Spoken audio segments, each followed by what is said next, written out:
She packed my bags last night, pre-flight. 0 hour, 9 a.m. And I'm gonna be high as a kite by then.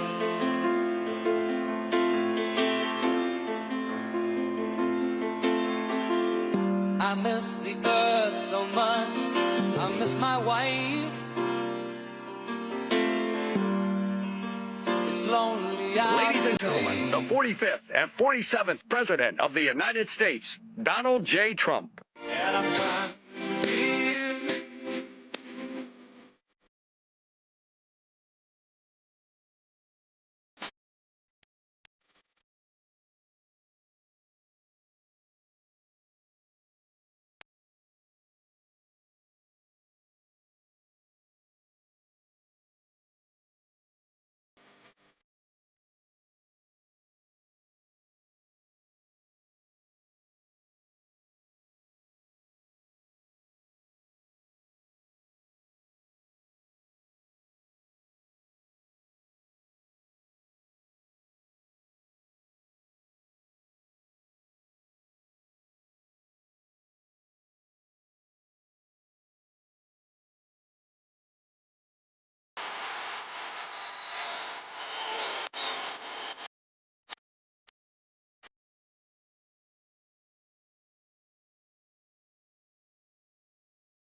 Well, this is a nice crowd. You got a lot of people. You've got a lot of people standing outside tonight. It's freezing. They got here yesterday like at 2 o'clock in the morning or something. Well, I'm worried about them. Would anybody like to give up your place? Let some people come in from the cold. You go out to the cold. I don't think so. I just want to say hello, Pennsylvania, and I'm thrilled to be back. This incredible Commonwealth with so many proud, hardworking American patriots. That's what you are. So am I. I'm a proud hard worker. I'm a proud patriot, but you're a proud patriot. Thank you very much, everybody. It's a great reception. You know, we're on to expose what happened recently when we took over. You know, it's 10 months. And already we have the largest investment ever made in the history of, not our country, of any country anywhere in the world. Think of that. But let me begin by wishing each and every one of you a very Merry Christmas, Happy New Year, all of that stuff. Remember when I started? In 2015, I made my first speech, and I said, we're going to bring back Christmas. Remember, the radical left wanted to get rid of the word Christmas. I said, I don't think that's going to work out. And we did it, and now everybody's saying Merry Christmas again. But just over 1 year ago today, With your help, we saved America. That's what happened. We saved it. In the most important election victory possibly in the history of our country was going down. We were a country that was being scoffed at, laughed at all over the world. We won all 7. Thank you, Charlie. She said, and you saved us. Who are you? Stand up, please. Who said that?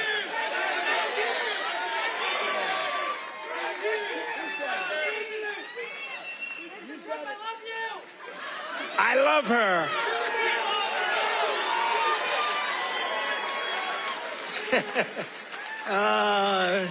Only in Pennsylvania can this happen. I know this state.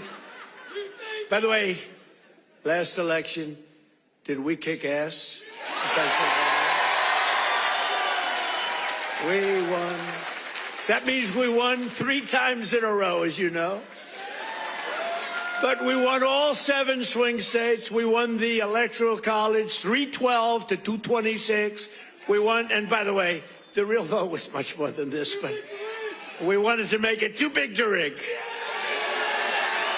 We won the popular vote for the first time of any Republican in many decades, and we won 86% of all counties in America, 2,700 to 525. That's good. We did it. Not me, we did it. And now, after just 10 months in office, I'm pleased to report that America is winning again, Pennsylvania is prospering again, and I will not rest until this Commonwealth is wealthier and stronger than ever before.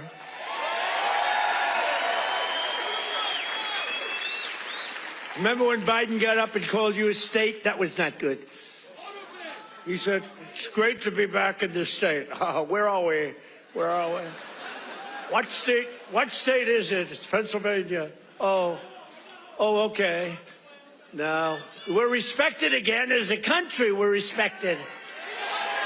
Since my inauguration, we've created nearly 60,000 new Pennsylvania jobs, including 4,000 Pennsylvania manufacturing jobs that the Democrats gave up on. You're doing better than you've ever done. Under our leadership, more than 40,000 Pennsylvanians have been lifted off of food stamps. 40,000.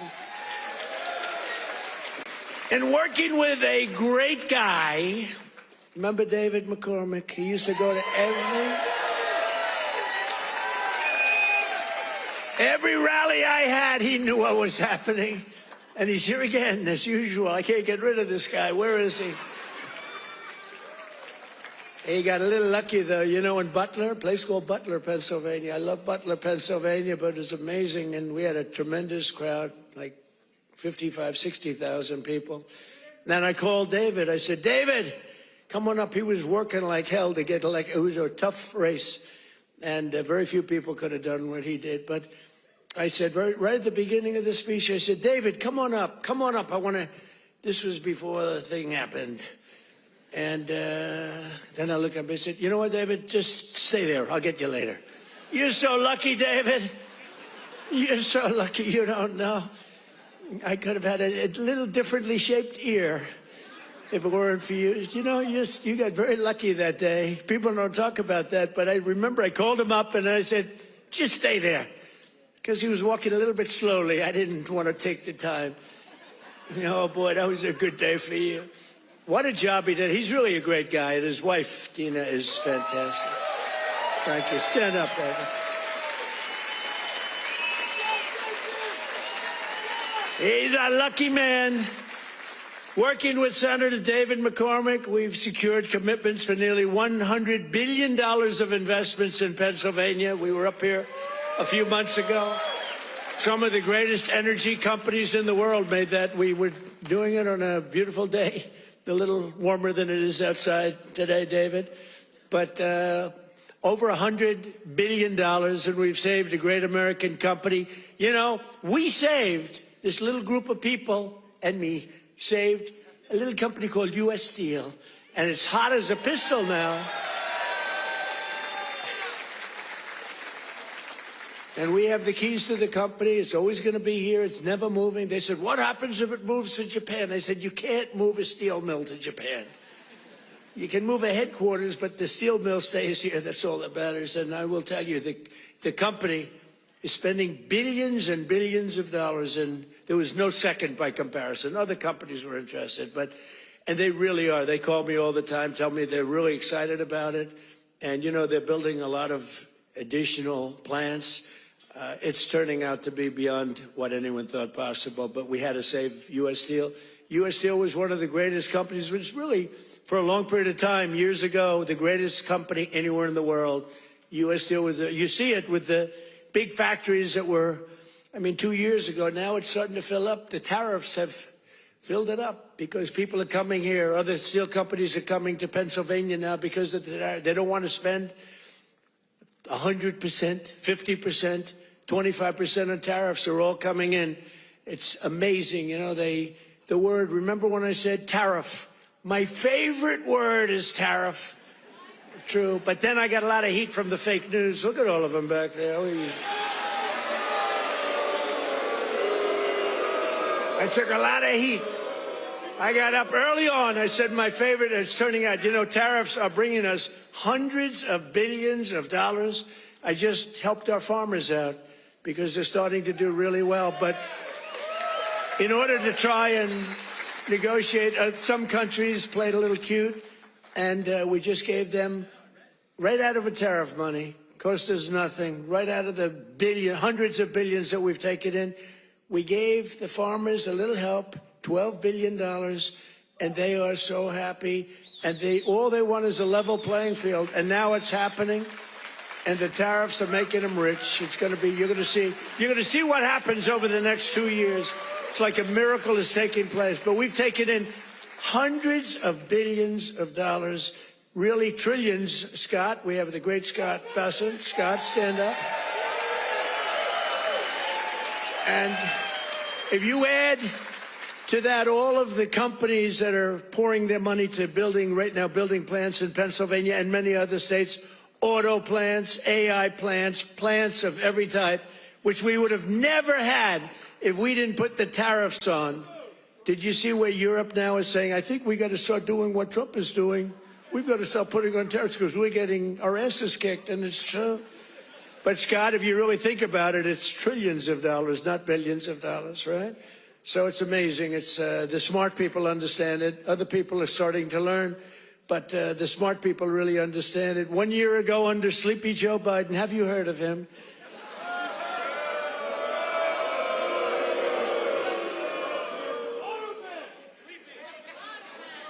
You know, okay, look, the King of Saudi Arabia told me this. He said, sir, 1 year ago, I was in Saudi Arabia. Somebody complained that I was making a foreign trip.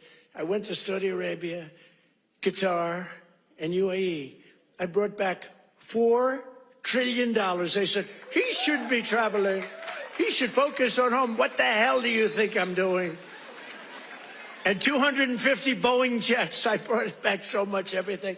Then they say, he should, you know, the stupid people, they say, he shouldn't be leaving our country. Yeah, let's sit around and twiddle our thumbs. It's, no, it's sort of crazy, right? But 1 year ago, the King of Saudi Arabia said it. He said, sir, 1 year ago, you were a dead country. Dead. They were focusing on China. They were looking for, you know, who's next on line, frankly. And he's a good man. And the Emir of Qatar said it. UAE said it. The big company, the big, smart country said it. We were a dead country 1 year ago. We were dead as a doornail. We were going down the tubes. And now we're the hottest country anywhere in the world. There's nobody close. Sure.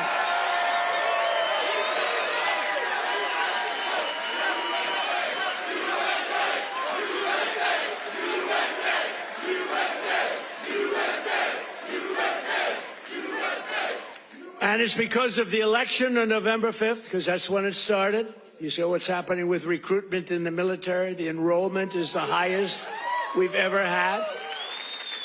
And, you know, right before November 5th, we couldn't get anybody in the military. We couldn't get police. We couldn't get firemen. We couldn't get anybody. And after November 5th, that's when it started. Right now we have the highest enrollment we've ever had, the greatest recruitment days we've ever had in the military. It's amazing. So it's November 5th, and it's also, again, it's a thing called tariffs. And I told you, I was about to say that, you know, because I love the weave, the weave. You know what the weave is? You go here, bing, bing, bing, bing. You always have to get back to the right location. But otherwise they'll criticize you for straying from the speech. By the way, if I read what's on the teleprompter, you'd all be falling asleep right now. But it's true, 1 year ago, and during periods of time, I'd say my favorite word is the word tariff. I love it more than any other word in the dictionary. And the fake news said, that's terrible. What about God? What about family? What about religion? What about your sons, your daughters? What about how terrible that's this? So I moved it back to 5th. I have it to 5th, and now I'm in no trouble with the fake news, you know? They say, what about religion? They always find, so you have to weave a little bit with the punches. You have to go, you know, the boxers, you got to go with the punches. But it's been amazing what's happened, and it's been amazing. It's a transformation of our country. I have the greatest oil man anywhere in the world. I see him sitting right there, Chris Wright.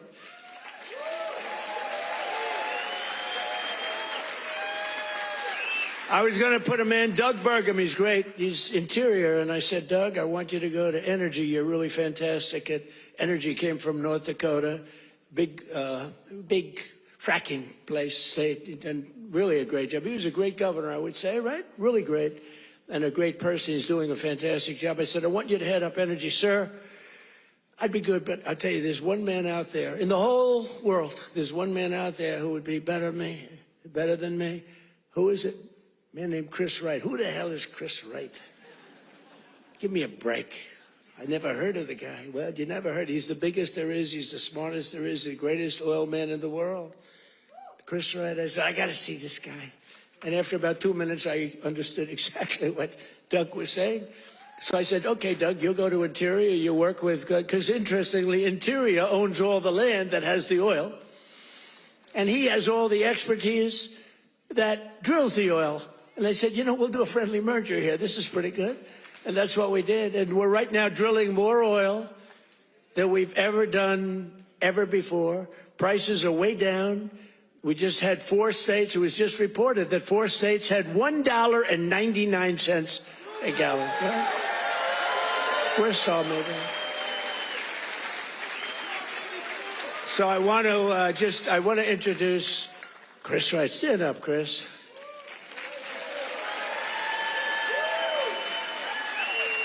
Who would think, you look at him, he's a nice looking guy and all that. Who would think he's rated, I mean, he's the most talented oil guy. He can put his nose on the ground and tell you whether or not there's oil. Other people have to spend billions of dollars on machinery and equipment, and it doesn't work. So I want to thank you. You're doing a great job. And is it true? We are right now, energy overall, not only the oil and gas, we are right now involved in more energy and have more energy in the works by far than we've ever had before. Is that right? Yeah. Not even close. Yeah. And I have no higher priority than making America affordable again. That's what we're going to do. And again, they caused the high prices and we're bringing them down. It's a simple message. If I had one message tonight, you know, this is being covered like all over the world. This is crazy because I haven't made a speech in a little while. You know, when you win, you say, oh, I can now rest. So Susie Trump, do you know Susie Trump? Sometimes referred to as Susie Wiles. Susie Trump. She's the great chief of staff at the, they don't use the word chief of staff anymore because of the Indians got extremely upset. But now the Indians actually want their name used, which is true. They never didn't want it used. But the chief of staff, and she's fantastic, she said, we have to start campaigning, sir. I said, I won. What do I have to do already? They said, we have to win the midterms, and you're the guy that's going to take us over the midterm. Where's Susie? Susie, come on, Susie. Look at Susie. Susie's the greatest. And who do we see there? We even brought our superstar today, Caroline. Stand up, Caroline.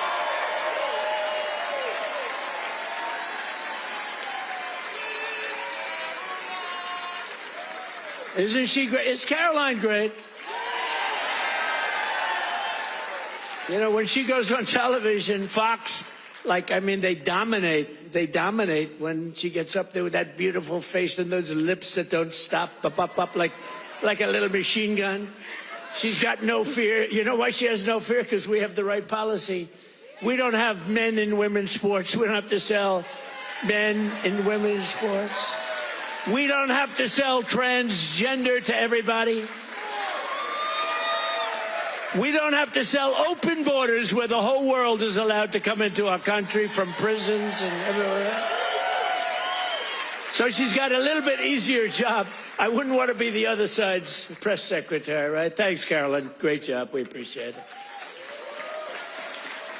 But that's our message. They gave you high prices. They gave you the highest inflation in history, and we're bringing those prices down rapidly. Lower prices, bigger paychecks. You're getting lower prices, bigger paychecks. We're getting inflation. We're crushing it.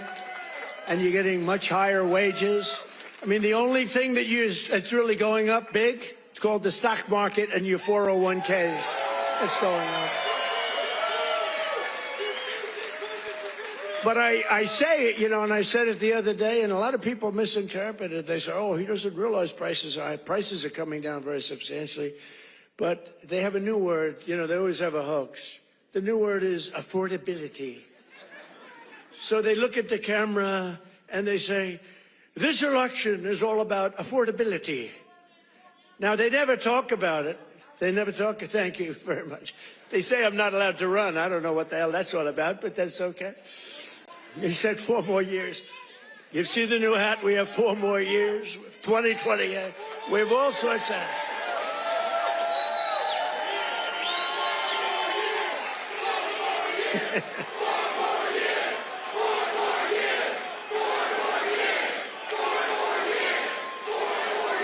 Well, you know what? We have 3 years and 2 months to go. And you know what that is in Trump time? 3 years and 2 months is called eternity. We have a long time. We have a long time.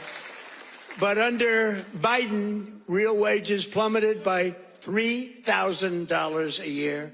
Under Trump, the typical factory worker has already seen their wages increase by more than $1,300, and that's in just a few months.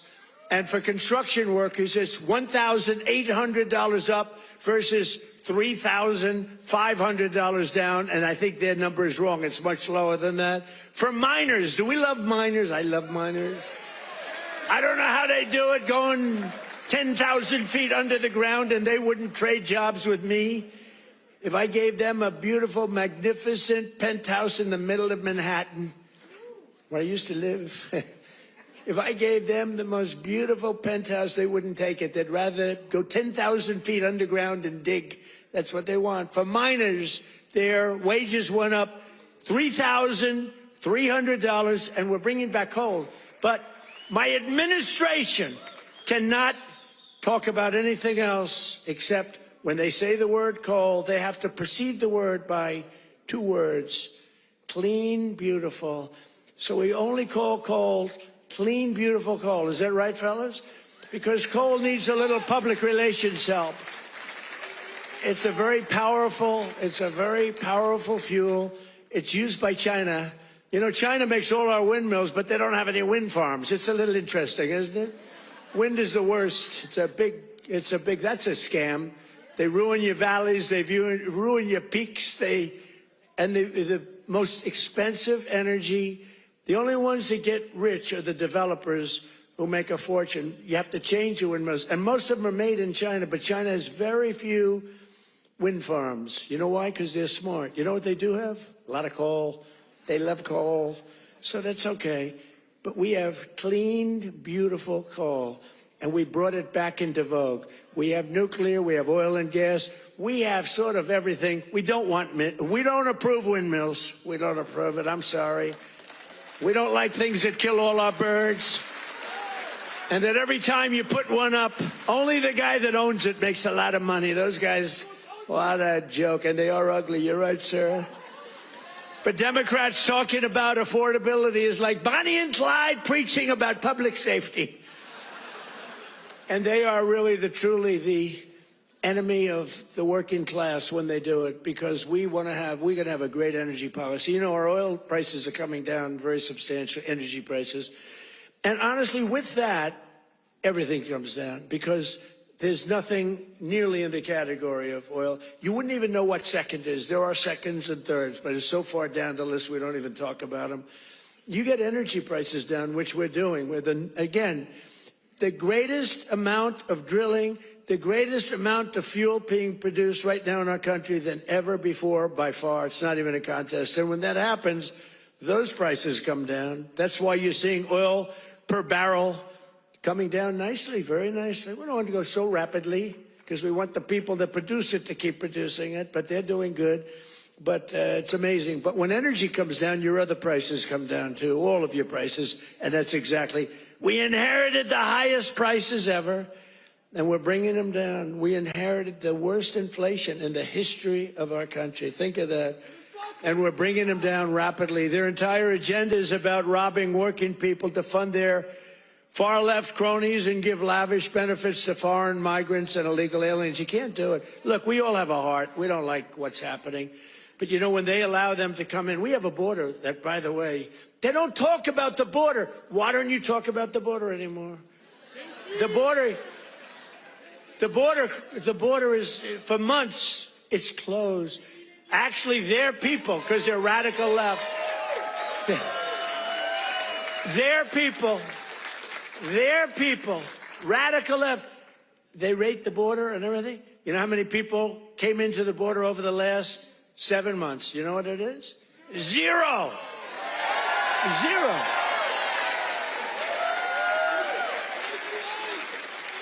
Except for the ones that came in legally, right? Legally. When Biden and congressional Democrats had power, they blew up our economy, sent prices soaring. Look, the poor guy, he didn't know what the hell was happening. Okay, I'm sorry. It wasn't him. It was the lunatics that circled. Yeah, it was the auto pen. You're right. I can't believe I didn't say that. I hate when you beat me to the punchline. I would not have said. Well, I'll tell you, I'll give the fake news a little breaking news. So I believe, and I may be correct, but we're checking this. We have a bad head of the Fed. Bad. We're going to be making a change. Fortunately, this guy's out. But we have 4 members appointed by Sleepy Joe Biden. Which is better, Sleepy Joe or Crooked Joe?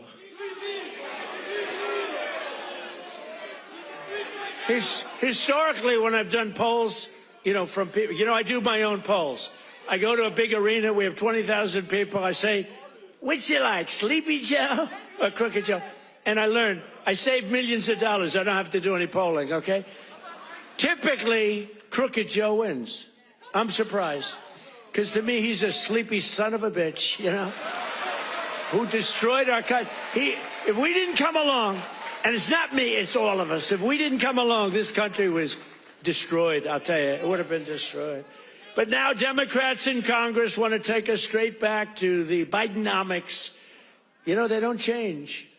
And I don't really talk about it because, for instance, I watched a congressman the other day on a television show. They were interviewing a Democrat. He was fighting like hell for men to play in women's sports, okay? And I was going to put something out. I was going to he's a well-known congressman. And I said, let's save it about 2 weeks before the election. Right, David? We don't want to do it now.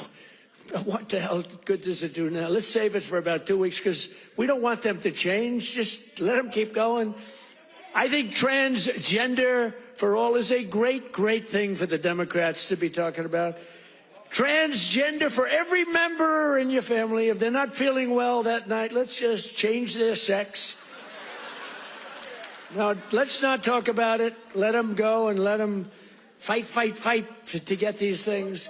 I think open borders are great, you know, where prisons are emptied into our country, right? Where people from all over the world being dumped into our country, the people that aren't wanted in their countries, by the way.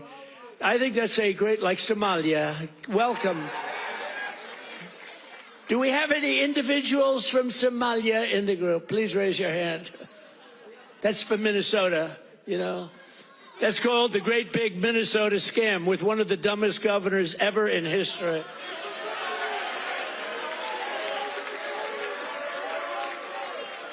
I love this Ilan Omar, whatever the hell her name is, with the little turban. I love her. She comes in, does nothing but bitch. She's always complaining. She comes from a country where, I mean, it's considered about the worst country in the world, right? They have no military, they have no nothing, they have no parliament. They don't know what the hell the word parliament means. They have nothing, they have no police. They police themselves, they kill each other all the time. I love it. She comes to our country, and she's always complaining about, the Constitution allows me to do this. We ought to get her the hell out. She married her brother in order to get in, right? She married her brother. Can you imagine if Donald Trump married his sister? Beautiful. She's a beautiful person. If I married my sister to get my citizenship, do you think I'd last for about 2 hours, or would it be something less than that?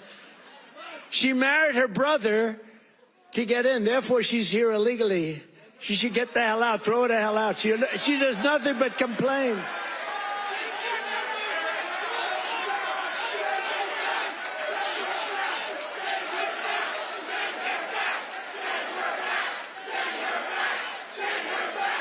So now, and we have our savior in this room.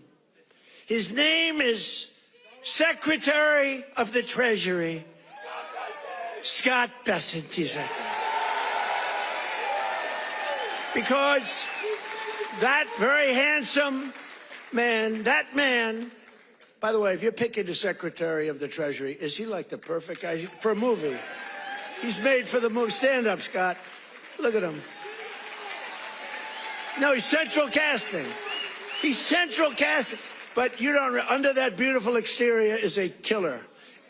And here's what happened. He is in charge of the investigation of Somalia and the billions of dollars they have robbed from Minnesota, right? I hope you do your job.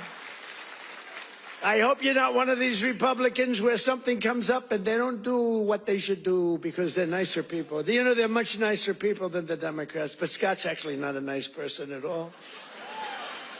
So, Scott, you're in charge of that investigation? Okay, I'm not interfering at all. I'm just saying, please do a good job, honest and fair, right? Honest and fair.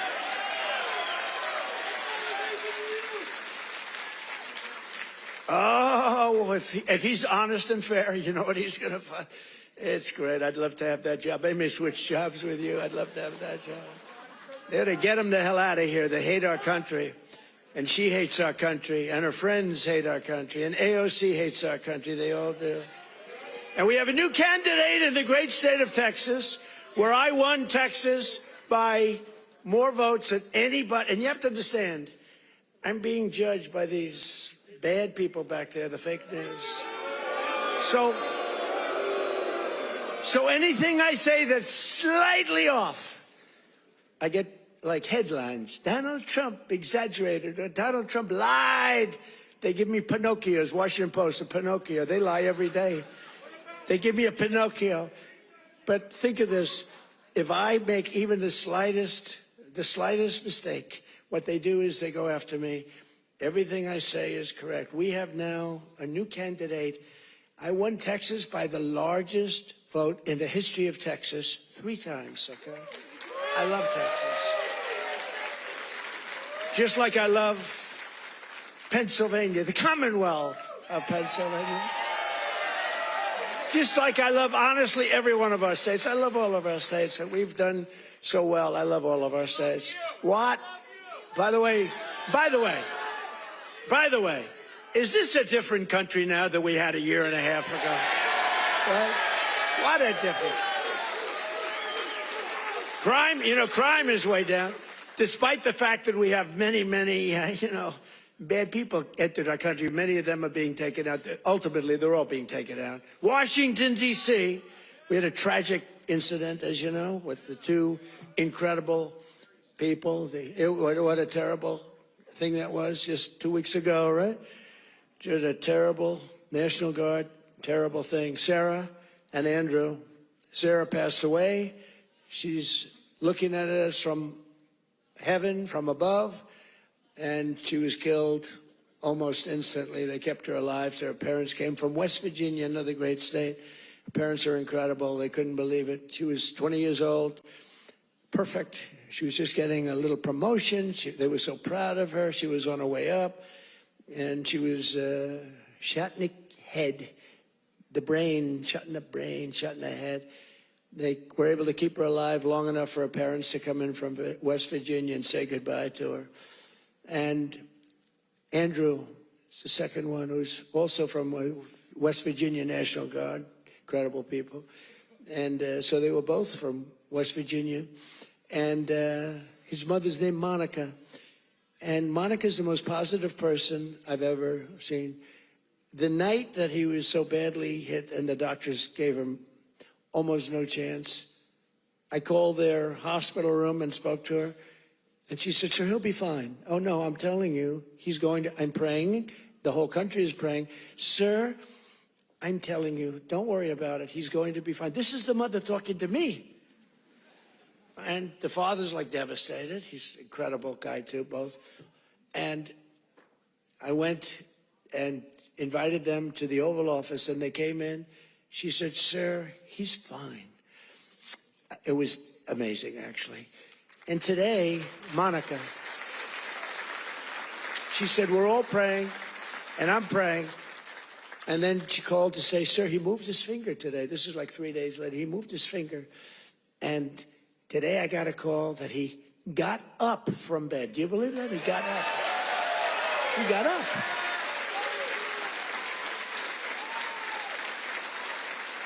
Now, he didn't speak. He's not ready for that yet. He got hit in the head. But he got up, and boy, they're so happy. It's amazing. And the care that they've given him at the hospital, and the generals that have been there, the military that's been there, it's amazing. General Seward and others that she said the level of love that your military has given to my boy. And by the way, Sarah's parents said the same thing. The love and the affection and the care that they're given, they can't even believe what's happened. But Andrew stood up today, and people even can't believe it. So the mother was amazing, and let's hope it continues. Look, it doesn't get much worse than what he did. Let's hope it continues. But that's an act of terrorism. This is a guy came from Washington, state of Washington, came across the country, and he wanted to kill people with the uniform. A whack job. Isn't it crazy? Think of it. He was also very badly injured. And they're fighting to save his life so that we can give him the death penalty. How crazy is that, right?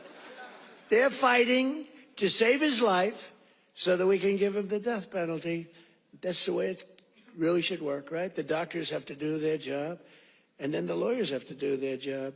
But it's an amazing country. Actually, Andrew's father said that. He said, they're fighting for him. I hope they save him, sir, because I hope he has to understand what he did, how bad it is. And he's going to, I think he will be saved, actually. It looks like they will save him. He wasn't as badly hurt as Sarah or Andrew, but isn't it an amazing thing? They're working so hard to save his life, and we're going to put him up for the death penalty. Amazing, huh? Only in America. That's only in America. You know, in one way, there's something beautiful about it, and another way, it's a little crazy, right?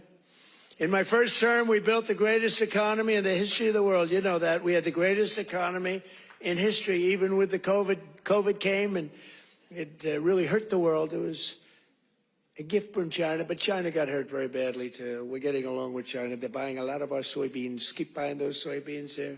You know, you heard all about magnets and rare earth. They were great. I met with President Xi. Scott was with me, and we had a whole group. Marco was there, and Chris was there. We were all there, and we made incredible deals with China. We're getting along. Getting along is a good thing. You know, getting along is a good thing, not a bad thing. It's a smart thing, and they're buying literally trillions of dollars worth of our products and all of that. And we had a very good meeting. Remember, the whole world was going to shut down over rare earth. That was 2 months ago, and that worked out very well. It all works out well. If you have a smart president, it works out well. If you have a dummy, it doesn't work out. But we had a great economy. We had the greatest economy in our country's history, but we had what's called the greatest economy. This is the first term, probably ever, of any country. Now, in addition to that, we rebuilt our military. We got the biggest tax cuts ever. We got the biggest regulation cuts ever. We had the best job numbers. We had a great first term. Or frankly, to be honest with you, I wouldn't be standing here. Because if I had a bad first term, you know, you might say, I like him. He's really good. But we had a lousy first term. You're not going to vote. You voted for me because we had a great, despite all of the Russia bullshit, despite all of the impeachments, you know, think of it. The impeachments, all of the crap we had to go through with these crooked Democrats. They're crooked as you could be. They're bad people. They're sick people. But despite all of that, we had an amazing first term. Our second term is blowing it away. It's blowing it away. So we're doing it again, but bigger, better, and stronger than ever before. There's more work to do, but today, 22 states, we're setting 22 total. Is that right, Chris? That just came out, that statistic. We're down lower than we've been in 7 years in gasoline prices and oil prices, not just the 3 states that I talk about with $1.99 a gallon. How would you like to have $1.99? You know, that's the equivalent of a very major tax cut. You know, when you get the energy prices down, it's really the equivalent, maybe even in many cases better than a big tax cut, which we gave you. We gave you the biggest tax cut ever in the first term. We then gave you, with the great big beautiful deal, which is phenomenal, we gave you something that's even better than we did. We gave you an extension of the biggest tax cuts and the biggest tax cuts ever, even bigger than the first term. And that's one of the reasons that your 401ks are through the roof. It's one of the reasons that the stock market is at the highest point. So rent prices are down, dairy prices are coming down very strongly. The cost of Thanksgiving turkeys was down by 33% compared to the Biden era. Biden era, you know what you did during the Biden era for Thanksgiving? You said, oh my God, this is terrible. It was a rotten Thanksgiving. And Walmart, I thank them. You know, they came out with a big, like sort of a numbers thing, a chart, and they had it 25% less. So that's pretty good. A Thanksgiving meal with all of the trimmings is 25% less under Trump than it was a year ago under Biden. That's a good start. We're bringing it down, and we're coming down more. We're coming down a lot more. Takes a little time to come down. They were ruining. They're going to destroy our country. The cost of a Christmas ham, what? Don't forget who? Eggs. I'm getting to eggs. But you're right. Remember with eggs where I had my first news conference. 2 days went by and I had a news conference, right? Unlike Biden, 2 years go by, he still didn't have it. Remember? He'd walk off the stage. He's finished with his, sir, you finished with your speech. Now what? You finished what? And then he'd walk into a wall. What he did, and it wasn't him, it was some really smart, radical left lunatics. What they did to our country, we can never forget. We can never forget. But you remember the first eggs? We remember the first 3 days. I just got there. Sure, what's these people? 2 of them are there, right there. Look at all those cameras you got. You got a lot of television going. 2 of them were there. And I'm talking about, yes, I look forward to getting involved and doing great things. What about eggs? Eggs are down. They go, eggs. They said, the price of eggs is quadrupled. I said, oh, I didn't know that. Tell me about it. It's gone up like 4 or 5 times. Remember eggs right at the beginning? He's right when he says eggs. It went up like 4 times. It was like crazy. And they said, sir, don't buy. They came into the Oval Office. Sir, you know, we have an Easter egg hunt. It's like a thing for 150 years at the White House. Beautiful. They said, sir, we're going to buy plastic eggs this year. Plastic eggs. We don't have, you know, enough eggs to go around for that. I said, you're going to buy regular eggs. And by the time Easter comes, we're going to have so many eggs, you're not going to know what to do. You're not buying plastic. And we didn't. And Brooke Rollins, our Secretary of Agriculture, did an incredible job. And eggs dropped like a rock. And we ended up buying a lot of eggs for a lot of. But the price of eggs is down now 80% since March. Think of that. And we have 2 price charts. Do you remember the last time I pointed to a chart? My all-time, I don't care what these charts say. My all-time favorite chart was the chart I had in Butler. I said, let's look at the chart. Ding, bing. I don't care how good that chart looks. It's shit by comparison to the one in Butler. It's nothing. I like the Butler chart. Remember, that was on how great employment was and all this. But I like it for other reasons. Look at that chart. It's good. But now I talk about the Butler chart, I don't even want to look at it. Doesn't mean anything. But look, Biden price increases and Trump price increases. Look at Biden. Up 37, 24%, 22, 21, 30.7, 30.7 again, 10.4%, 49%. Trump, the price is down 5.1, 4.2, 0.5, down 4%, 2 points, 2.9. Look at that. Our prices are coming down. Their prices, it's a hoax.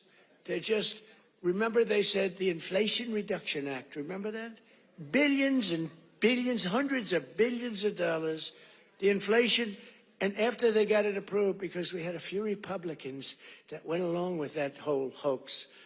And remember, we're going to pass the inflation. And I said, there's nothing to do with inflation reduction there. There's nothing to do with that. It has nothing, it had nothing to do with inflation either way, other than raising inflation, perhaps, because it was such a stupid.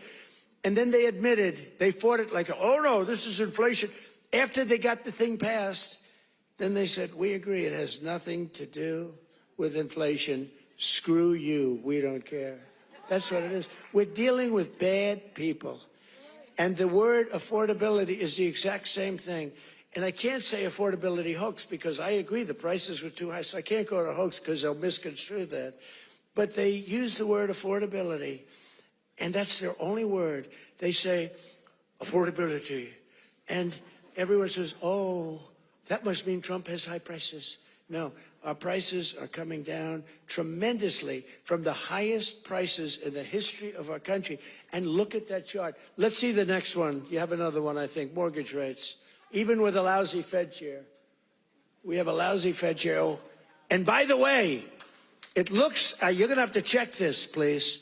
I just heard it could be that all 4 commissioners in the Fed signed by Biden, including Too Late. You know who Too Late is? Too Late, pal?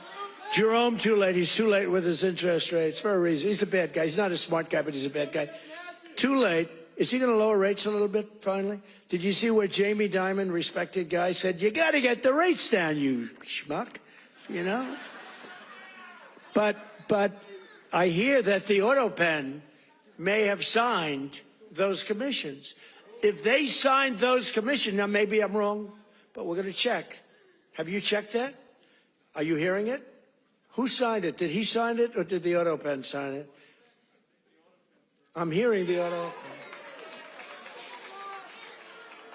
You know, you can't use the auto pen unless it's very strongly authorized, or unless you show you know what the hell you're doing, which is impossible of him to show. So, I don't know. I think it's something we have to look into. They put people there that are not authorized to be there. I know I signed Chris Wright. I signed everything, but I signed Chris Wright. If I gave you an auto pen, they could throw you the hell out of here, Chris.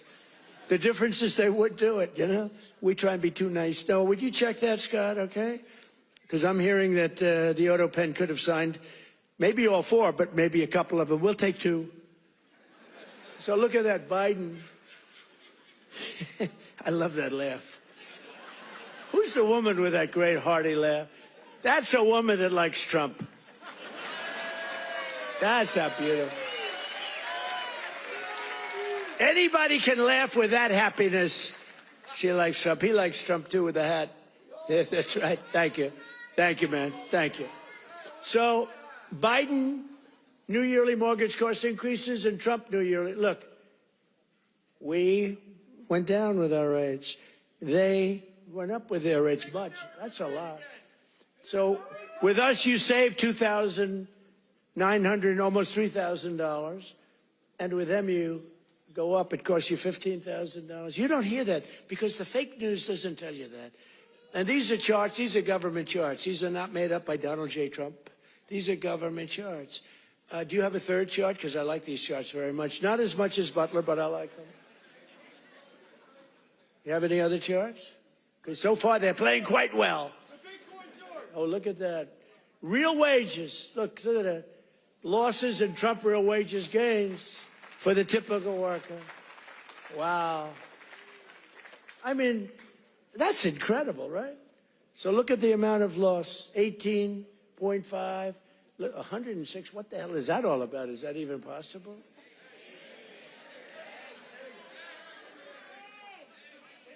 Biden food. Oh, I see. No, that's the eggs. You move that chart very quickly.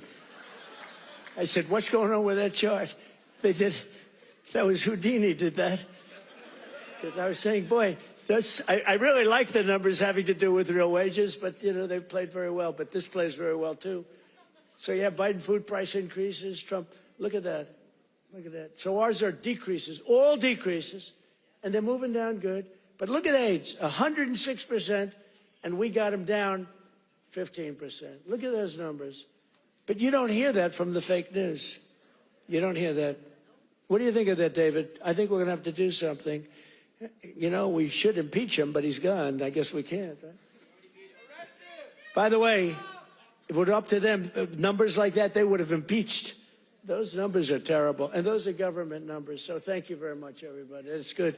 We have a couple of other charts we're going to show you, too, that are just terrible. We're also working to bring down the cost of health care. Obamacare is a scam.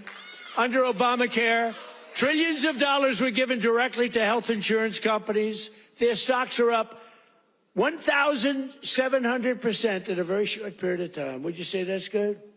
Obamacare's primary purpose was to pay off insurance companies. You know, the insurance companies back the Democrats very heavily. I want to give billions of dollars directly to the people. I want to take all of the billions and billions, and actually trillions, but over a period of time. And I want to give all of that money we give to the big, fat, rich insurance companies. I don't want to give them nothing. I want to give nothing to the insurance companies. I don't want to give all, because they're sucking our country dry with this scam by the Democrats. That was Obama, and I've always said it, Obamacare, but now you see the numbers because your premiums are going up on Obamacare and everything. It's forcing everything up. But we want the money go directly to the people. We want you to go out and buy your own health insurance, and you'll get much better health insurance at a much lower cost. Everybody knows this is the best way to go, but the Democrats, they're bought and owned by the insurance companies. So let's see how many of them have the guts to vote for this. You know, we're putting in bills where all of that money, hundreds of billions of dollars, goes to the people to go out and buy your own health care. And everybody's different. Some are young people, some are older people. It's a much different, really, set of criteria. In 4 years under Biden, Democrats secured less than $1 trillion in new investments in our country. Think of that, though. And we've done in 10 months, we've set the all-time country record by many times. I'm going to get the exact numbers many times. 18, what are we over 18, right around 18 trillion. We could hit $20 trillion in the first year with 10 months, 18 trillion versus less than 1 trillion. And I'll tell you what, it was going to go down if it wasn't going to be like even anything. It would have been negative because companies were pouring out of our country. The stock market is set 51. This is in less than 10 months. The stock market is set 51 all-time record highs. There's never been anything like that. Bum, bum, bum. Bum, bum, bum.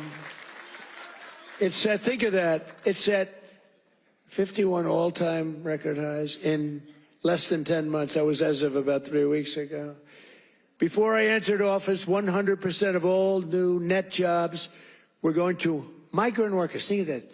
100% of new jobs were going to migrant. These are government numbers, by the way. These are not Trump numbers. These are government numbers. Because they say, well, did Trump come up with these numbers? No, I didn't come up. I'm just migrant workers and illegal aliens got 100%. But since I took office, 100% of all net job creation has gone to American citizens. How about that? Now, how about that? Even I will give myself a hand. Now, think of it. 100% went to American citizens before 100% went to people that came into the country illegally. Again, many of them from prisons, many of them gang members, drug members, Tren de Aragua. More Americans are working today than at any time in the history of our country. That's why when they ask about the economy, you know, you have fake polls. How's Trump doing? You hear these numbers. How's Trump doing on the economy? I was interviewed by a very hostile group today. I said, why am I doing these people? They're hostile. But they were relatively fair because they can't beat you. I don't mind. I can be interviewed by anybody. Were you concerned if you're doing badly? You don't want to be interviewed by bad people, but they can't do anything to you because the numbers speak. It was Politico. I did an interview today. It was a good interview because they have no ammunition. The one person said to me, it's unbelievable. Our economy is unbelievable. There's never been anything. But the Democrats go out, prices are too high. Yeah, they're too high because they caused them to be too high. But now they're coming down. One of the most important ways we're defeating inflation is by unleashing American energy, including oil, gas, and clean, beautiful coal right here in the Commonwealth of Pennsylvania. Did you know I went to school in the Commonwealth of Pennsylvania, right? The great Wharton School of Finance. I love the Wharton School. Became a little liberal, but these are minor details. But the Wharton School, one of the greatest schools in the world. I went here and I loved it. I loved the school, and I love Philadelphia. Philadelphia's gotten a little rougher, but we're going to take it. And you have a great football coach, and you have a great running back, Saquon.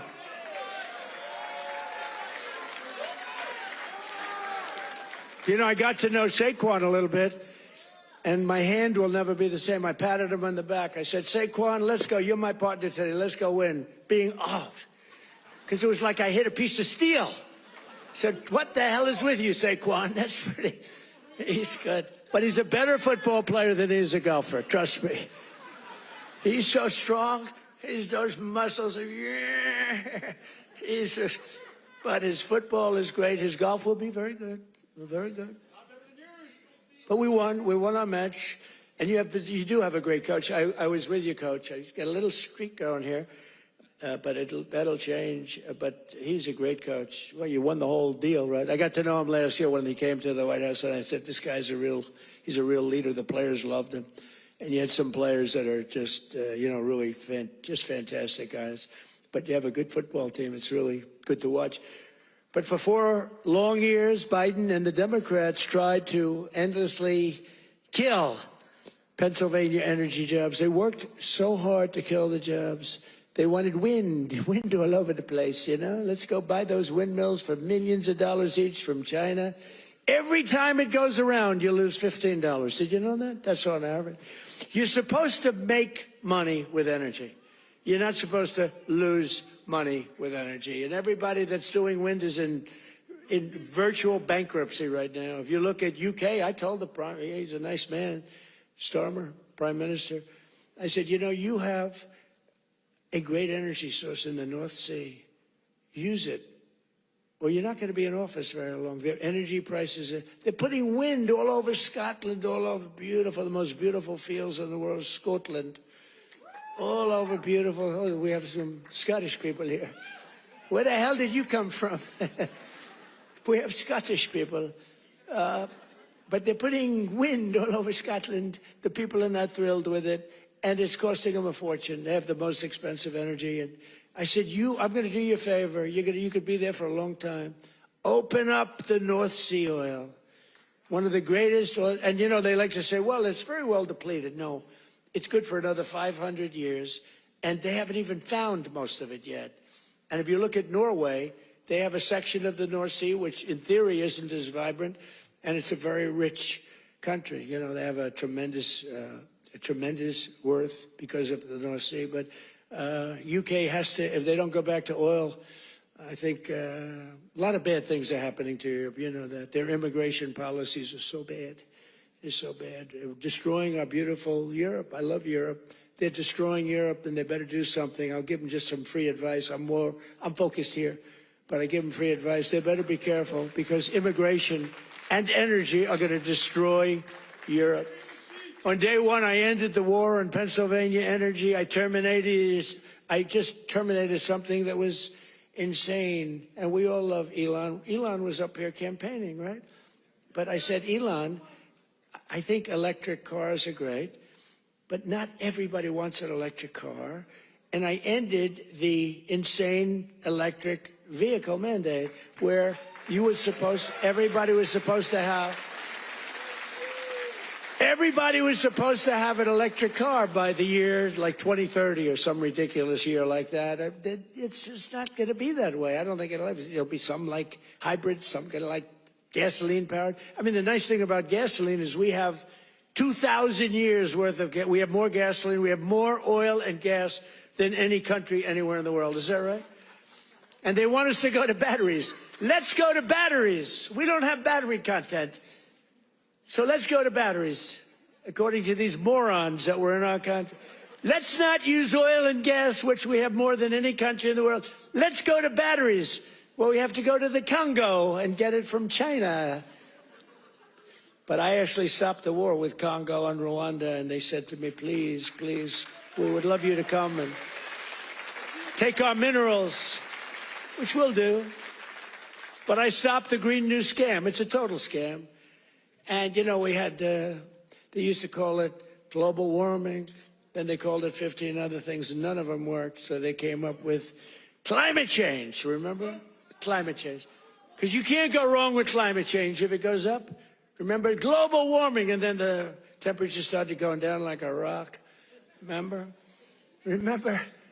We had global warming, and they sent that big, beautiful ship with all scientists on it, and it went into deepest Alaska. It went up through the ice. And the global warming, it was getting so warm, except unfortunately they had a bad few weeks. It got so cold that the ice just crushed the ship. We had to take those poor bastards out by helicopter. The scientists, they said, one guy was petrified of helicopter. He said, I have a choice, go down in the ice with the ship or go in a helicopter. He chose the helicopter. He made it. But we have a very simple policy, right, Chris? Drill, baby, drill. We have a simple policy. And natural gas production is booming. Coal mining is up by 2.4 million tons a month. And we're also reviving Pennsylvania manufacturing. And with our historic tariffs, steel production is roaring back. We're building steel mills all over the country. And U.S. Steel is coming back at a level never thought possible before. And I was up.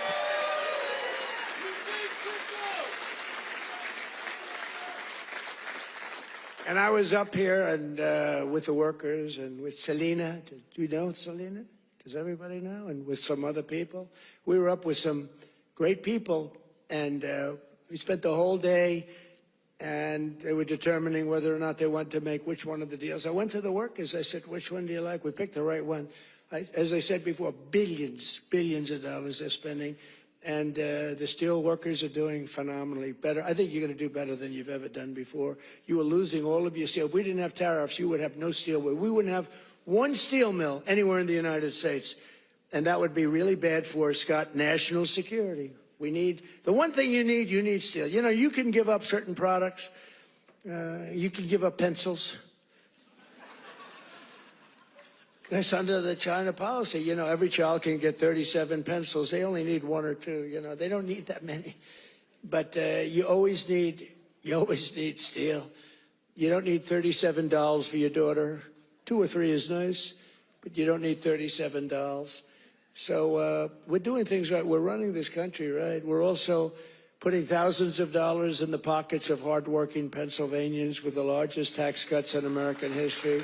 That's no tax on tips, no tax on overtime, no tax on Social Security for our great seniors, no tax. And all of that kicks in on January 1st. You know, it hasn't kicked in yet. I mean, we're doing great, and it hasn't kicked in yet, and it's amazing. And it's one of the reasons they said, sir, would you mind going on the trail? And I actually like it, you know. I have fun. I haven't read practically anything off the stupid teleprompter. And then my speechwriters they're getting awards for some of the finest speeches, and I haven't even read them. And the award for the finest writer in the history of speechmaking, Ross. Where are you, Ross? Are you here, Ross? Where the hell is Ross? Ross, are you here? Look, first time I've ever introduced him. Ross, get over here. I got it. He's a young, handsome man. He's the greatest. Thank you, Ross. Very low-key guy. Thank you. Look at Ross. He's so shy. I can't believe it. We're joined today by Donna Zajac, a mom and a waitress of over 45 years who lives in Stroudsburg. Does everybody know where Strouds? I know where it is.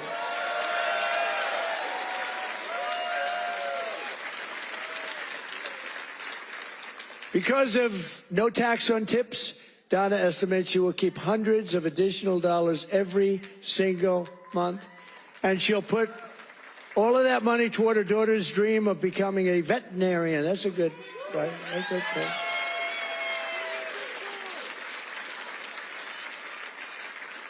Are you here, Donna? Where's Donna?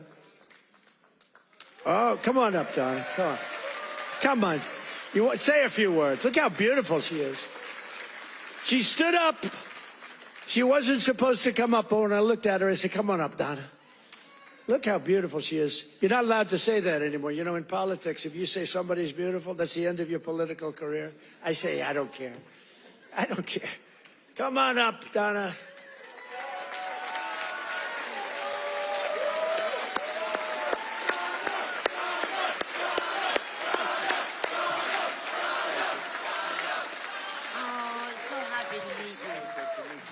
What do you want me to say? Yeah, just say whatever. This is always dangerous. Thank you, Trump. Thank you to President Trump for having me. This is like my sister dream, but I love you too. My sister Ann loved you too. But yes, but that money, that would help me with my daughter's tuition. Yes, make it a lot easier. Big difference. For sure. Yeah, we love it. Thank you. Thank you.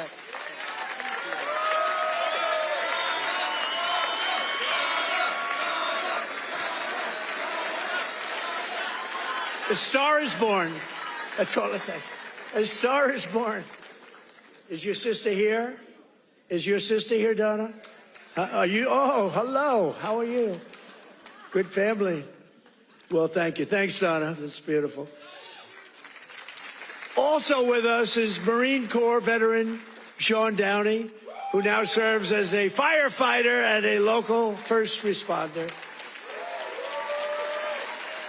Sean worked over 400 hours of overtime. That's a lot. And thanks to no tax on overtime, he'll take home thousands of dollars extra, which he plans to use to buy your first home. And thank you. Where's Sean? Good, Sean.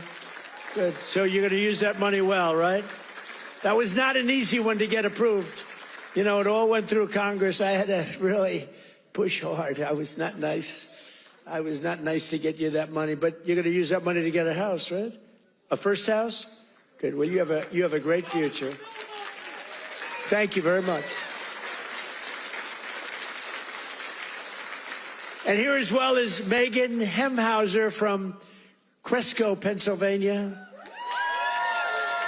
Megan's husband works 10 to 15 hours of overtime a week operating heavy equipment while she bartends and waits tables at night and homeschools her 2 children during the day, getting more and more prevalent. Homeschooling getting more and more. It's happening. That's okay. It's good. But thanks to no tax on tips and no tax on overtime, more than a quarter of their income will be tax-free. Megan, do you want to come up? Come on, Megan. Come on up.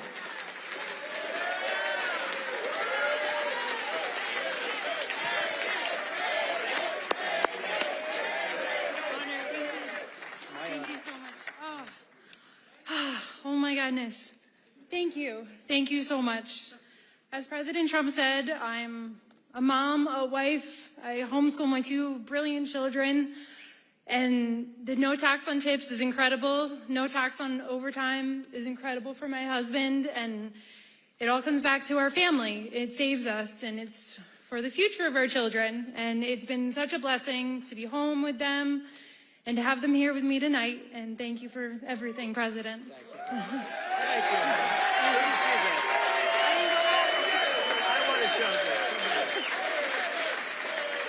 you. You know what's great?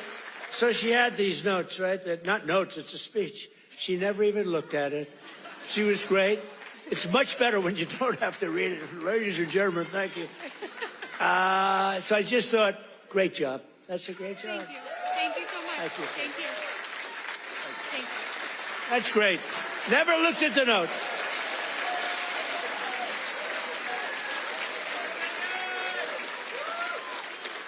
She never looked at those notes. That's pretty cool. I have a lot of professionals sitting right here. They'll get up and read a speech.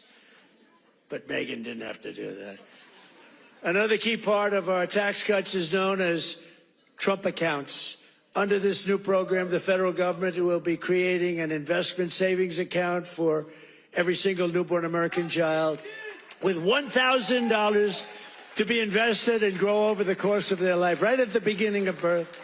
Friends, family, employers, and loved ones will be able to add thousands of dollars a year, and it's like a trust fund for every American child. It's going to be something, and it's really exciting. And I want to thank Michael Dell and his beautiful Dell computer. Go out and buy a Dell computer. He got it started. He put up $6.25 billion. And he started with nothing. Think of that. And he just put that up. $6.25 Michael Dell, thank you wherever you may be. Michael is probably in Texas watching us right now. And his beautiful wife, they're a great couple. His wife is incredible. Every single Democrat in Congress voted against these unbelievable benefits for American families. Why would you vote against? Money is being put up. Big money is being put up. And you know, these kids, when they get to be 18, 20, 21, 30, 35 years old, they could have $100,000, $200,000. And they're going to be rich. I mean, they're going to feel rich. And they're going to be watching it grow. And they may be helping it grow. Who knows? You never know.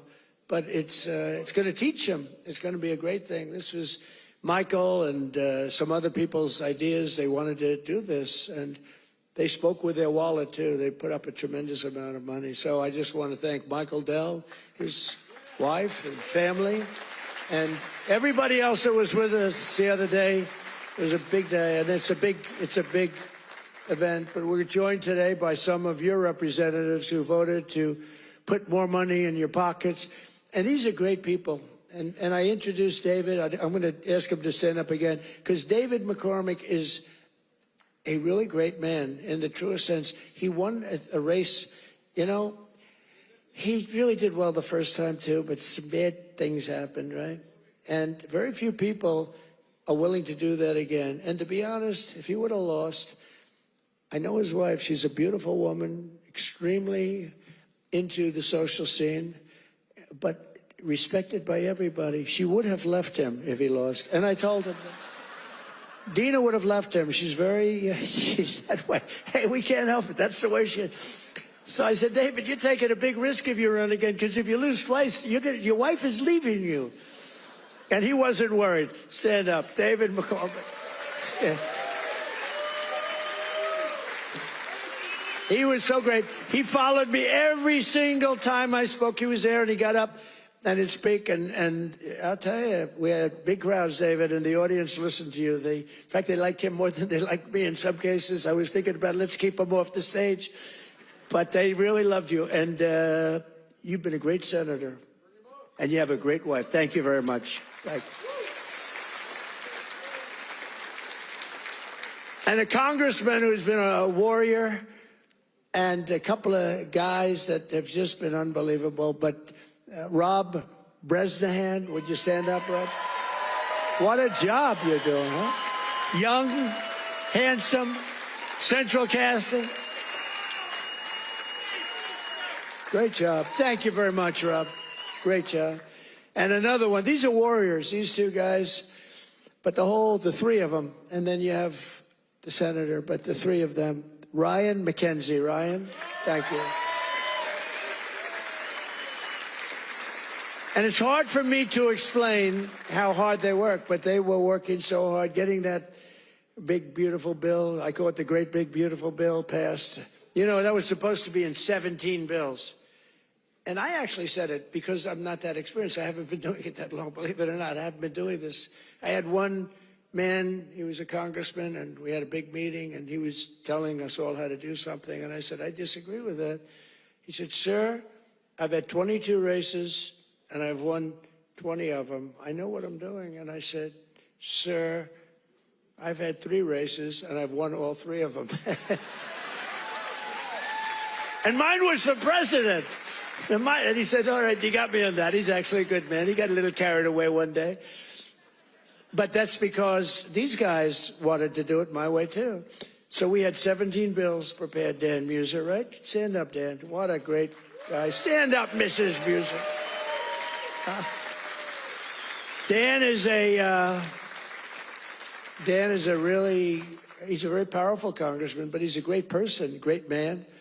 All 3 of these guys, they're warriors, and your senators, very few people that I've ever met that would take that risk. It was a risk. You know, it takes guts to run for public office, right? It takes guts. A lot of guys talk, including me. I talked about this for a long time before I did it. It takes courage to run for any public office because, you know, you can be very embarrassed. You can ruin your life. Look at me. I got impeached. I got indicted. I was never going to be impeached, indicted. I get indicted like 87 times with these stupid... See, they should have indicted me once. They would have had a better chance. With all of the... I used to get up. It was very important. I'd get up and say, here we go again. Ladies and gentlemen, I got indicted again. And nobody believed the whole thing. And then I'd explain it, and it turned out to be a hoax. I mean, just it was a total hoax. They're very, very bad, very, very bad people. But Dan Muser has been a great congressman. He was thinking about running for governor. I think you would have won if you ran, but, you know, in a selfish way, I like you in Washington even better. So I want to thank you very much. Great. Great job. Thank you. That's even more important. Thank you. Thank you very much. And thanks as well to Secretary of the Treasury, Scott Bessent, and Secretary of Energy, Chris Wright. You guys have been great. Thank you. I introduced them, but I want to introduce because they have been so good. A major factor that fueled inflation under Biden was the invasion of 25 million people. Think of this. 25 million people came into our country totally unchecked and unvetted, mostly across our southern border.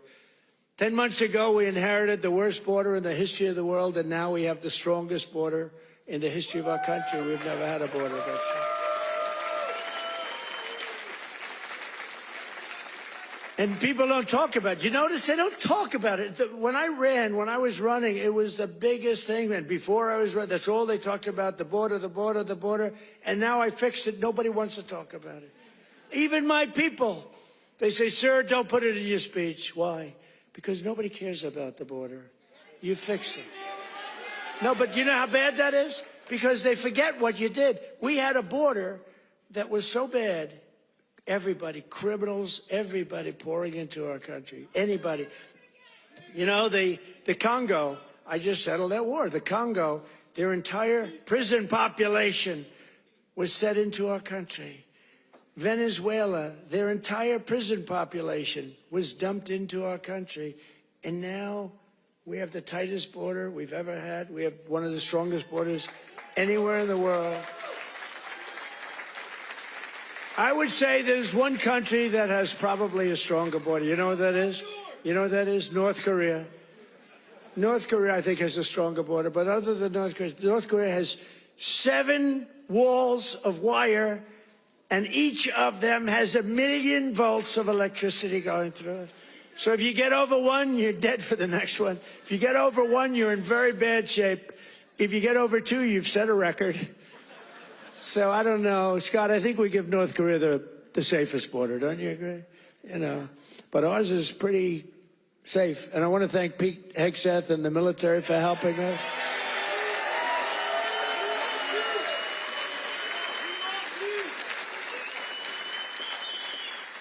And again, for 7 months in a row, we've had 0 illegal aliens that have been admitted to the United States, and nobody. Do you remember when Biden said, I need legislation to do that? And I said, no, all you need is a new president. I didn't get legislation. Scott, did I get legislation? I said, close the freaking border right now. And they did it. Because our Border Patrol is incredible. ICE is incredible. That ICE, poor ICE, they take a lot of abuse, but they're the toughest people. And again, Washington, D.C. now is, we had the tragedy, which was a terrorism tragedy, but we have Washington, D.C., the safest it's been in 52 years. Think of that. And a year ago, you couldn't walk down a street in Washington, our nation's capital, and now restaurants are booming, restaurants are opening. The restaurants were all closing, now the restaurants are opening. You can't get into a restaurant in Washington, D.C.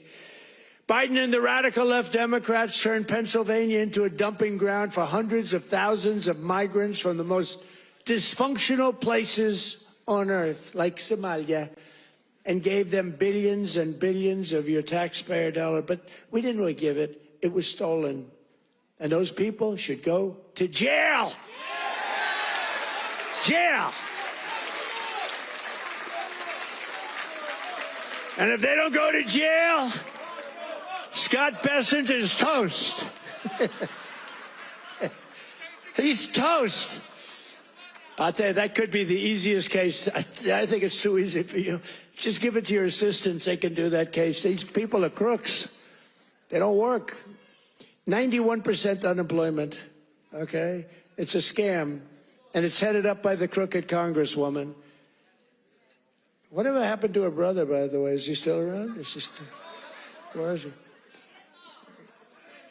Yeah, he went low. He went low. He's not happy.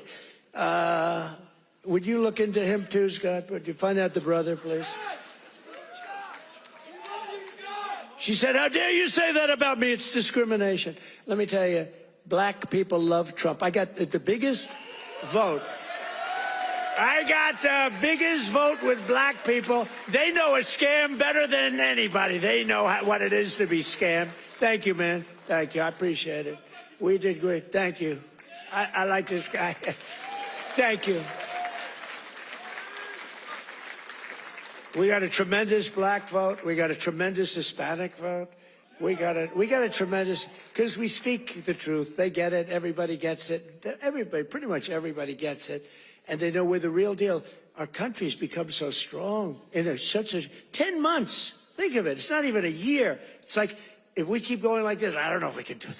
But if we keep going like this, there'll be nothing ever in history like it. Already, they are saying better than Lincoln, better than Washington, better than anybody. The best 10 months ever in the history of the presidency. And for the first time in 50 years, we now have reverse migration, which means more jobs, better wages, and higher income for American citizens, not for illegal aliens. And you know what? We all have a heart. We want to take care of people. But these people are getting killed on the walk up. They're dying. They're dying. They have to go through jungles. We don't realize this. They are going through areas that are it's not possible to get through some of the areas. They're going through jungles down in the Central America, South America, some of these areas with snakes, with crocodiles and alligators. They're getting just eaten, and they're getting beat up by some of the bad people. Women are being raped. Remember when I started, I said, we're going to stop the raping. Women in those caravans, a name conceived of by me, because it's a caravan, thousands of people, 10, 15, 20,000 people coming up. The women in those caravans are being raped in unprecedented numbers by other people in the caravans. By them not coming, they're not even trying to come now because they know they can't get through. We're doing a tremendous service because they're not being killed and they're not being raped and they're staying back in their country where they've been. And they've been taken care of. I've also announced a permanent pause on third world migration, including from hellholes like Afghanistan, Haiti, Somalia, and many other countries.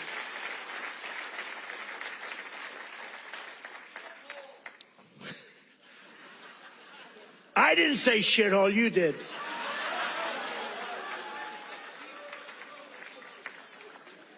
Remember I said that to the senators they came in? The Democrats. They wanted to be bipartisan. So they came in and they said, this is totally off the record. Nothing mentioned here. We want to be honest because our country was going to hell. And we had a meeting. And I said, why is it we only take people from shithole countries, right? Why can't we have some people from Norway, Sweden, just a few? Let us have a few. From Denmark, do you mind sending us a few people? Send us some nice people, do you mind? But we always take people from Somalia, places that are a disaster, right? Filthy, dirty, disgusting, ridden with crime. The only thing they're good at is going after ships. But they don't go after our ships. You know why? Because that same missile that knocks the crap out of them, that with the drug dealers from Venezuela and others.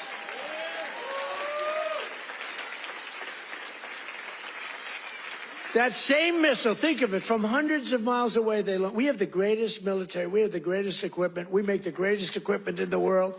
I bought more equipment. We rebuilt the military in the first term.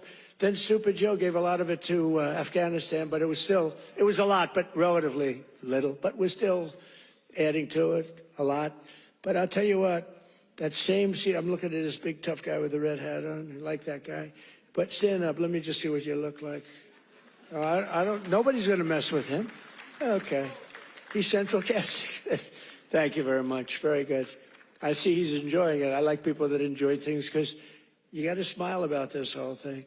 But that same missile system that hits the center of everyone. Remember, every boat that gets hit, we don't want to do that, but every boat that gets hit, we save 25,000 American lives. Every boat. And when you view it that way, you don't mind.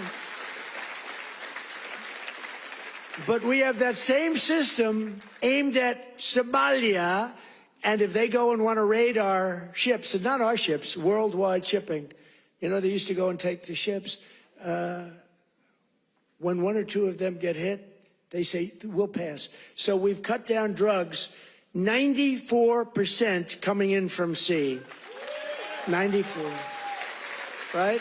94%, Muser. 94%, Muser. That's pretty good. We're trying to figure out who the hell are the other 6%.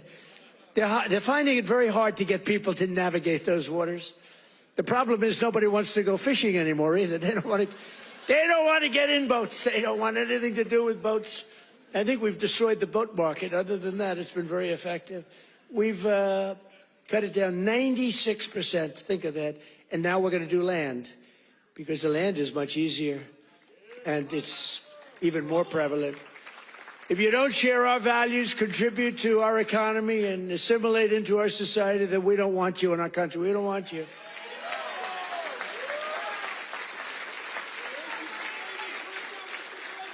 I mean, Ilhan Omar and the people from Somalia, they hate our country. And they think we're stupid people, which actually, when they allow that to happen, they are. That's headed by Governor Walz, one of the dumber people around. No, but think of it. He's given not like peanuts, billions. These are people that don't work in their own country. Their own country's a failure. They have no money there. And yet they come into our country and steal tens of billions of dollars. How stupid are we to allow that to happen? They can't earn 10 cents in their country. They come over here and rob. Are we that easy? Are we that easy to allow a thing like that to happen? That's up to you. And look at what's going on in North Carolina. We have a big Senate race. We have a fantastic man, Michael Whatley, running as a Republican, head of the Republican Party. Won elections, won the presidential election for us. He's running against a governor who's a radical left lunatic.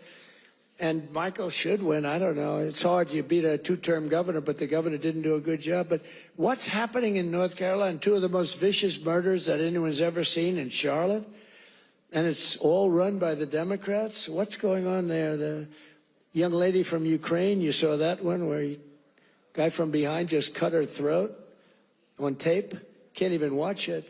What's going on in North Carolina? You need a Republican running that, and you've got to have a Republican senator elected. If you don't, and Michael Whatley's running, he's going to be great. So we have people from North Carolina here.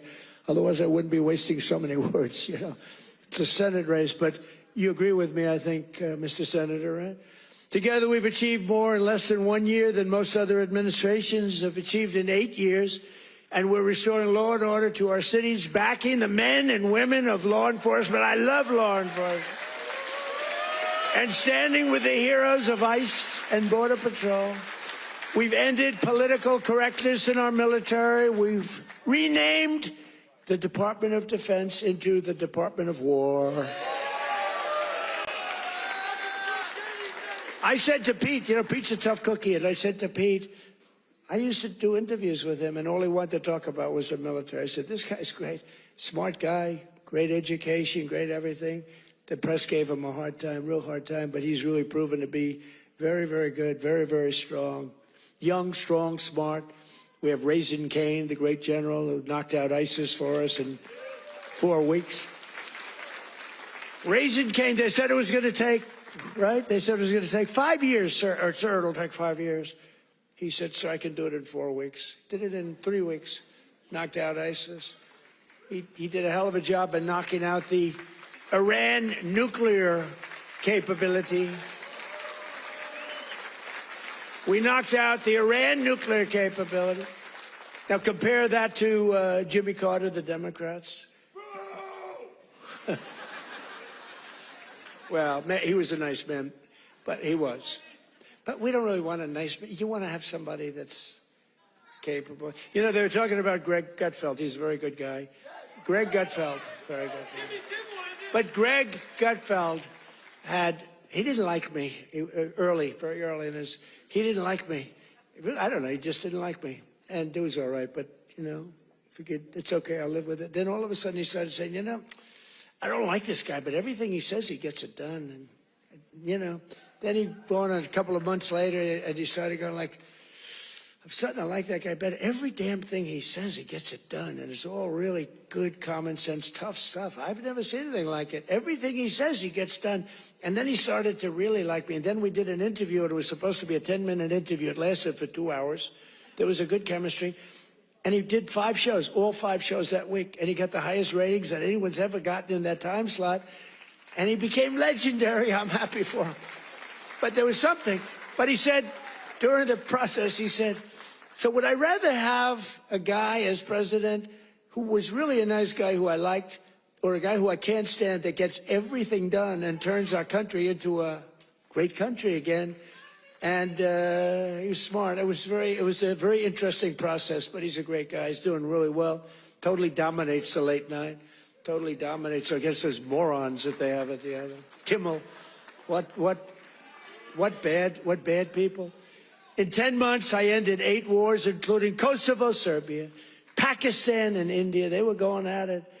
Israel and Iran, Egypt and Ethiopia. You didn't know about that. Armenia and Azerbaijan. And I hate to say this, one named Cambodia, Thailand, and it started up today. Tomorrow I'll have to make a phone call, and I think they'll get it.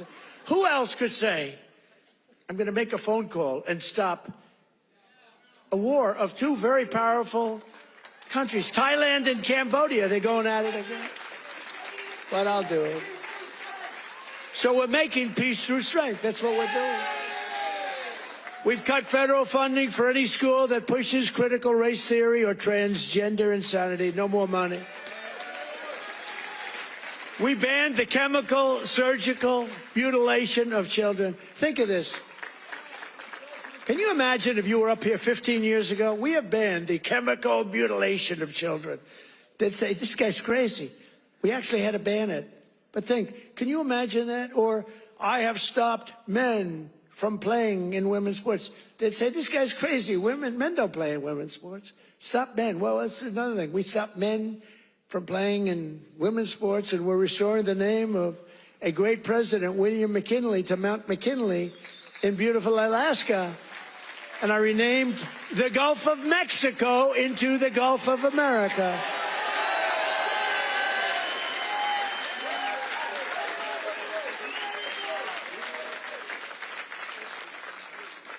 So in conclusion, from the shipyards of Philadelphia to the steel mills of Pittsburgh, these are great places. Maybe some of you don't even realize it, you know. You get used to it a little bit too much sometimes, but these are great places. From the union halls of Scranton to the kitchen tables of millions of Pennsylvania families, we're bringing prosperity and pride surging back to this magnificent Commonwealth. We're bringing it surging back here hot. Our country's hot and you're hot. Together we're repairing 4 years of disaster by the radical left Democrats in Congress and by the worst president in the history of our country. He is. I mean, it's not a question about that. He's just the worst president in the history of our country. The damage thank you very much. The damage he's done to our country is something we can never forget. After just 10 months, our border is secure, our spirit is restored, inflation is stopped, wages are up, prices are down, our nation is strong, America is respected again, and the United States is back.